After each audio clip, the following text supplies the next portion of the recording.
Ya, halo guys, kembali lagi bersama saya di AP Channel.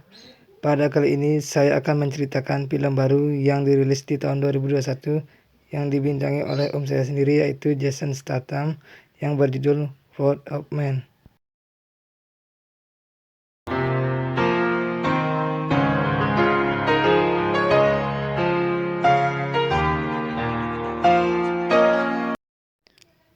Ya, cerita diawali di Portico adalah sebuah perusahaan layanan pengantar uang yang bertugas untuk melindungi dan mengantar uang ke bank dan ke beberapa tempat lainnya.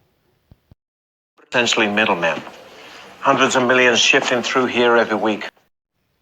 Ya guys, karena perusahaan ini telah kehilangan dua penjaga, manajemen Portico pun merekrut orang baru dan Edge pun masuk melamar pekerjaan itu di Portico dengan melewati beberapa proses persyaratan agar mendapatkan skor minimal 70 untuk lulus dan diterima menjadi petugas di Portico. Should we get started? Well, if you say, Bullet. Ya, dimulai dengan tes kebugaran, menembak dan menyetir. Edge pun berhasil lulus dengan nilai 70, syarat nilai minimal dari Portico. 70%. Just slipped in.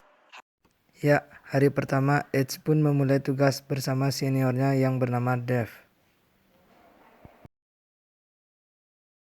This is a $2 million pickup for Bank of the U.S.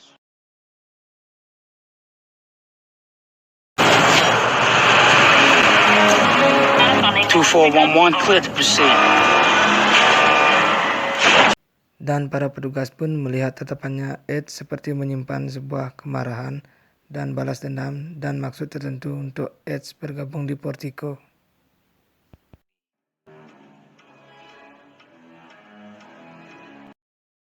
Karena si Bullet masuk ke dalam kapal untuk mengantarkan uang ke dalam kapal untuk klien. Dan tak lama kemudian, hati berbunyi bahwa si Bullet sekarang sedang disandra perampok dan meminta uangnya dan mobil yang berlapis baja untuk ditukar dengan nyawa si Bullet.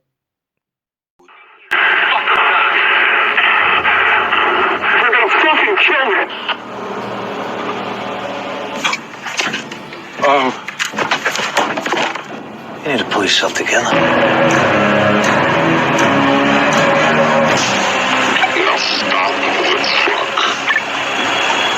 Putting your asshole back in your asshole. Nah, dan saat melemparkan uang-uang tersebut, Edge pun dengan sengaja melemparkan tasnya keluar mobil yang berisi uang-uang tersebut. Dan apa yang terjadi setelah itu? Sorry, pal.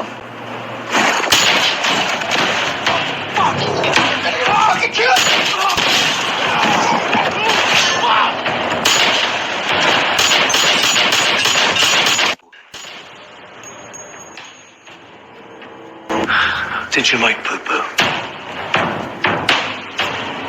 All right, Mr. Hill. We'll pick this up another day. Nah, dari aksi tembak itu, kedua agen pun menelpon atasannya dan mencurigai siapa sebenarnya Edge itu.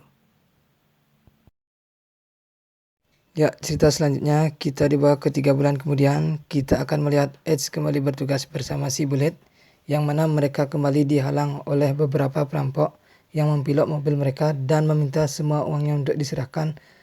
Dan kita lagi-lagi dibuat terkejut ketika kita melihat perampok itu dibuat terkejut dan ketakutan ketika mereka melihat bahwa salah satu dari polisi itu adalah Edge, sehingga mereka tidak jadi merampok dan pergi begitu saja tanpa melakukan perlawanan sedikit pun.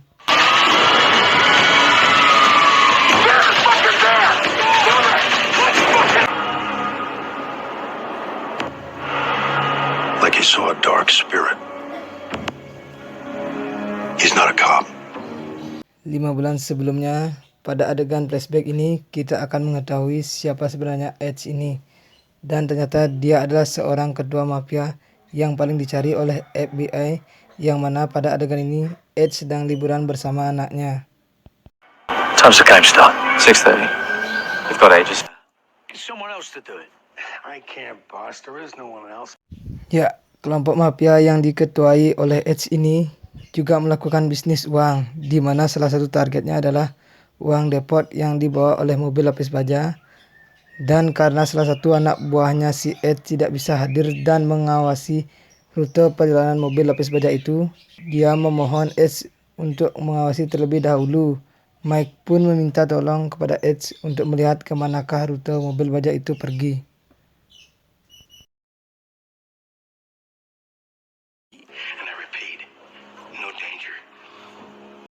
Dan ketika saat sampai di lokasi, kita akan mengetahui kronologi yang sebenarnya, di mana ada pihak perampok lain yang lebih dulu merampok uang lapis baja tersebut, yang mana saat kejadian itu terjadi atau kejadian yang kita lihat di awal terjadi, Edge pun meninggalkan putra satu-satunya demi pekerjaan kotornya itu.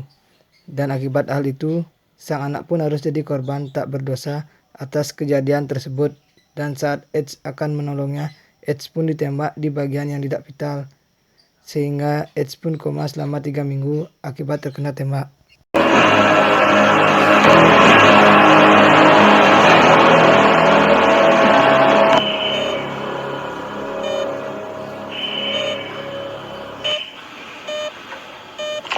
Dan saat Edge terbangun dari komanya, si Ed pun langsung menemui salah satu sahabatnya yang merupakan pimpinan FBI, yang mana beliau memberikan nama-nama pelaku kejahatan yang ikut berpotensi dalam perampokan tersebut.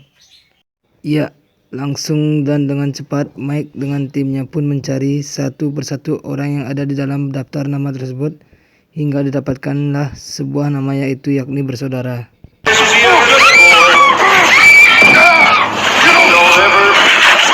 I hear a tough lad and a hard worker. Not for your life, for us. All right.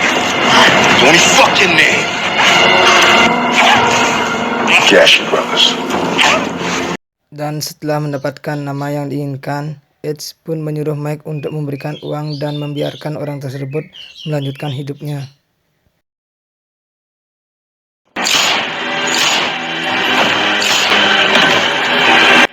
Dan Edge pun tetap membunuh Garci bersaudara dan adik-adik dari Garci bersaudara. Dan selanjutnya, Edge pun mencoba mencari pelaku dengan sebuah pendekatan yang lain, yakni dengan menyamar sebagai penjaga keamanan di Portico dan mulai melakukan pencarian tanpa bantuan siapapun.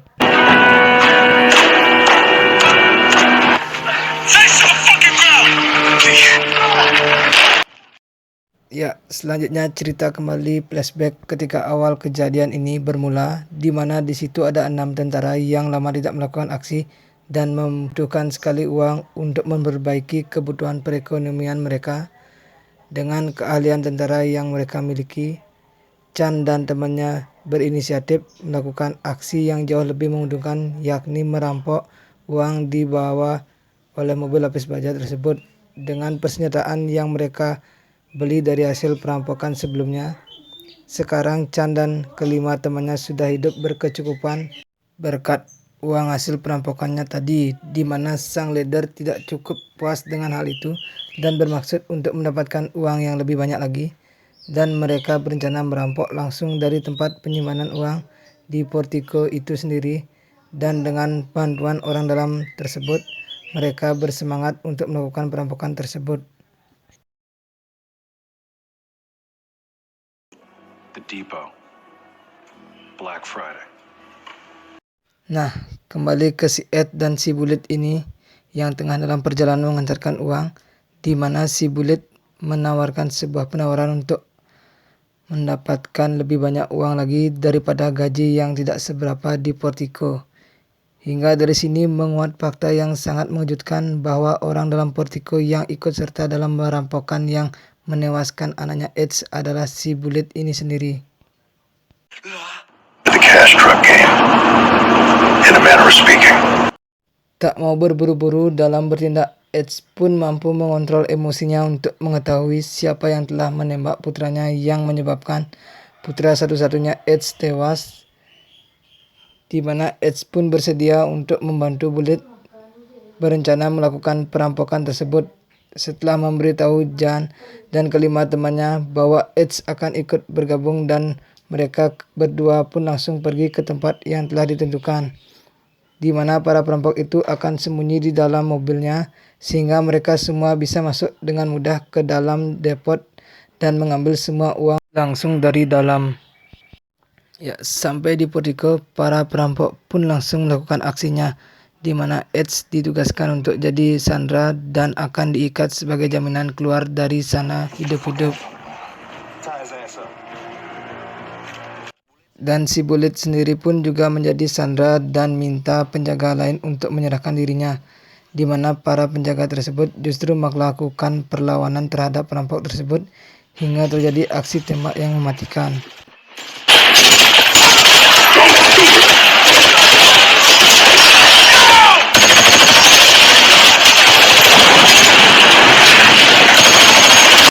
Ya, saat perampokan lainnya memasukkan uang ke dalam mobil dan yang lainnya terlihat sedang adu tembak, di saat itu waktu yang tepat untuk Edge bergerak, di mana Edge dengan gagahnya melumpuhkan satu perampok dan saat melihat tidak ada bekas luka di wajahnya, di situ Edge sadar bahwa orang itu bukanlah pelaku yang membunuh anaknya. Setelah menyelamatkan Deb dan atasannya, Edge pun menyamar menjadi salah satu dari mereka yang berhasil melumpuhkan 4 dari perampok yang ada dan memasukkan sebuah ponsel ke salah satu tas yang berisi uang tersebut agar bisa dilacak apabila mereka berhasil keluar dari sini.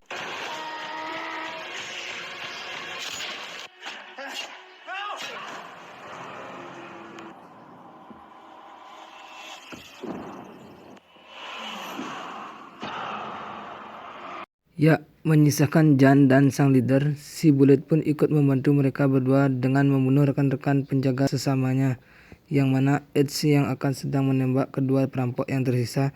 Bullet pun langsung menembak Edge.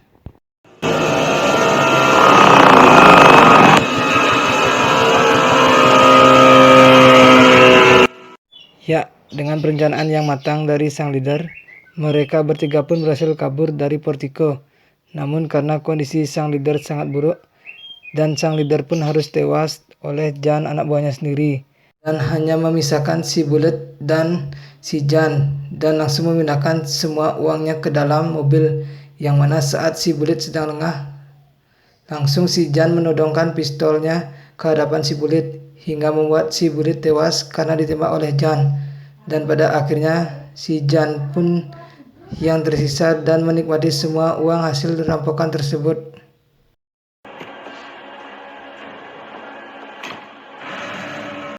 Dan suatu malam saat si Jan sedang di apartemen dengan semua uangnya, tiba-tiba telepon berbunyi dari salah satu tasnya yang berisi uang tersebut, yang mana itu adalah sebuah ponsel yang telah dimasukkan oleh si Edge.